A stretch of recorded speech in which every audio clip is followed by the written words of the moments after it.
साथियों नमस्कार। मैं आज जिस शख्सियत से आपको मिलाने जा रहा हूं वो हैं डॉक्टर पवन कुमार गुप्ता जी।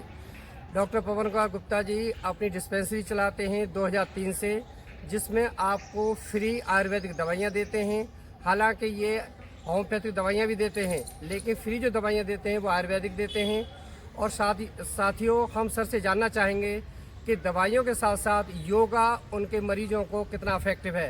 सर नमस्कार, कैसे हैं? नमस्कार, मैं बिल्कुल ठीक हूँ। आप बताइए कैसे हैं? सर हमने बहुत सुना है कि आपके पास बहुत सारे मरीज आते हैं, आप आयुर्वेदिक दवाइयाँ लोगों को मुफ्त में देते हैं।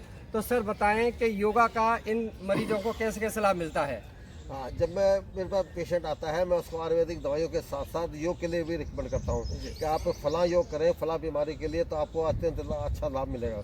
सर मैं ये जानना चाहूँगा कि आपने बिना योग के भी पहले दवाइयाँ दी थी उनमें, और अब जब योग साथ में बताते हो तो उनमें क्या अंतर मिलता है लोगों का? हाँ, ये बिल्कुल अच्छा सवाल पूछा आपने, क्योंकि जब मैं खाली दवाइयाँ ही दे के छोड़ देता था तो उनको लाभ कम प्राप्त होता था, लेकिन योग करने से उनको और अच्छा लाभ मिलने लगा है। वो 15-20 दिन में ही बताते हैं कि हमारे को 30% लाभ मिल गया, 40% लाभ मिल गया, कोई कहता है 70% लाभ मिल गया। इस तरह योग के साथ साथ फिर मैं उनको प्राणायाम भी बताता हूँ कि आप इसमें प्राणायाम भी किया कीजिए।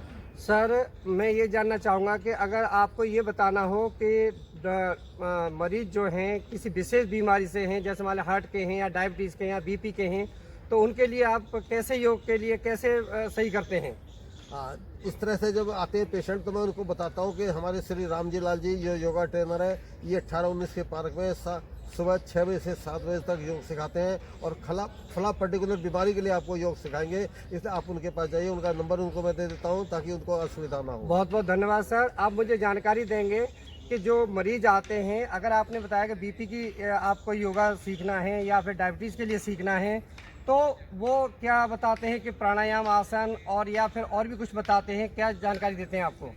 वो आकर के बताते हैं जी हमने योग भी किया और प्राणायाम भी किया, जैसे कपालभाति प्राणायाम है या अनुलोम विलोम प्राणायाम है, ब्राह्मजी प्राणायाम भी सिखाते हैं। इस तरह करने से उनको बहुत अच्छा, यानी कि योग की क्रियाएं भी बताते हैं वो, कि प्राणायाम किया, आसन किया और फिर मेडिटेशन किया, यानी योग की सारी क्रियाओं के बारे में जानकारी देते हैं आपको जी। तो सर अब मैं जानना चाहूँगा कि लोगों को क्या संदेश देना चाहेंगे कि वो जल्दी ठीक होना चाहते हैं तो उन्हें क्या करना चाहिए? जल्दी ठीक होने के लिए आपको सुबह पार्क में आकर के सैर, एक्सरसाइज, योग करना चाहिए। यानी आप ये कहना चाहते हैं कि बिस्तर छोड़ दो तो आप बिल्कुल ठीक हो जाएंगे, यानी लोग बिस्तर नहीं छोड़ पाते। तो सर बिस्तर कैसे छोड़े, ये टिप आप कुछ बताएंगे? आप तो सुबह 5 बजे से ही देखता हूँ मैं, आप पार्क में आ जाते हैं। बिस्तर छोड़ने के लिए आपको मन बनाना पड़ेगा, मेरे को नींद को त्याग करना पड़ेगा, तभी आप बिस्तर छोड़ पाएंगे। जी, मैं आपको देख रहा हूँ सर, आप आज आपकी उम्र यानी आप लगभग 74 वसंत देख चुके हैं सर। इतना स्मार्ट रहते हैं सर, आप इतने खुश रहते हैं, तो लोगों से क्या कहना चाहेंगे कि आप इस उम्र में भी और अच्छे कैसे रह सकते हैं? इसके लिए आपको योग करना पड़ेगा, सुबह एक्सरसाइज करनी पड़ेगी, योग की क्रिया करनी पड़ेगी, खाने पीने में सुधार बहुत करना बहुत पड़ेगा। अच्छा सर, यानी आप ये कहना चाहते हैं कि योग कंपलसरी है। अगर सर किसी को बीमारी नहीं है, वो कहता मुझे है ही नहीं तो मुझे योग करने की जरूरत क्या है, तो आप क्या संदेश देना चाहेंगे? नहीं, उसको योग उसको भी करना चाहिए, बॉडी में लचक बनी रहेगी और उसकी शुद्धि क्रिया चलती रहेगी। बहुत अच्छा, यानी आप कहना ये चाहते हैं जब टॉक्सिस जमेंगे ही नहीं तो फिर बीमारी होगी ही नहीं। हाँ। यानी कि योग से वो टॉक्सिस बाहर होते रहेंगे। तो डॉक्टर साहब एक और बात जानना चाहेंगे कि अगर आप ये संदेश देना चाहें युवाओं को, तो वो उनको क्या कहना चाहेंगे? उनके लिए यही है कि आप लोग अपने समय का निश्चित ध्यान रखें, अपने नौकरी भी करें, बिजनेस भी करें, लेकिन सवेरे जरूर बिस्तर त्याग करके पार्क में खुली हवा में अपना योगी क्रिया यानी कहना ये चाहते हैं कोई भी उम्र हो, पहला सुख निरोगी काया, यानी अगर हम स्वस्थ हैं तो सब कुछ अच्छा है।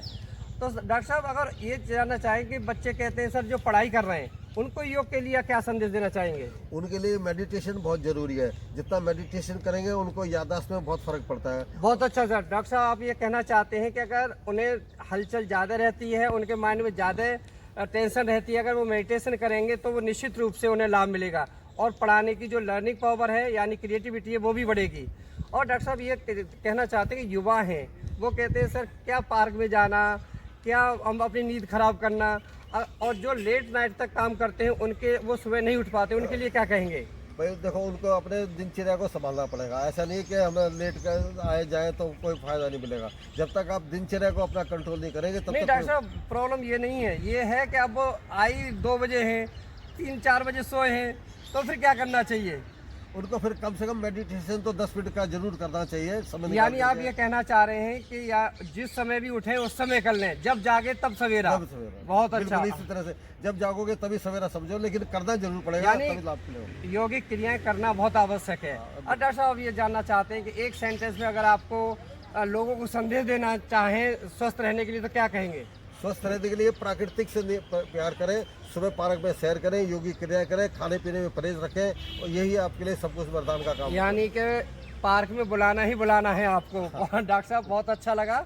हमारे डॉक्टर साहब अवार्डी हैं, अभी 2024 में अभी बिलियंस अवार्ड मिला है सर को, और सर बहुत ही सामाजिक कार्य करते रहते हैं। और आप सब देख रहे होंगे अभी जो सर ने बात की, वो निश्चित रूप से डॉक्टर साहब हमारे इतना संदेश देना चाहते हैं, चाहे बच्चा बूढ़ा और जवान सभी के लिए, कि सभी स्वस्थ रहें।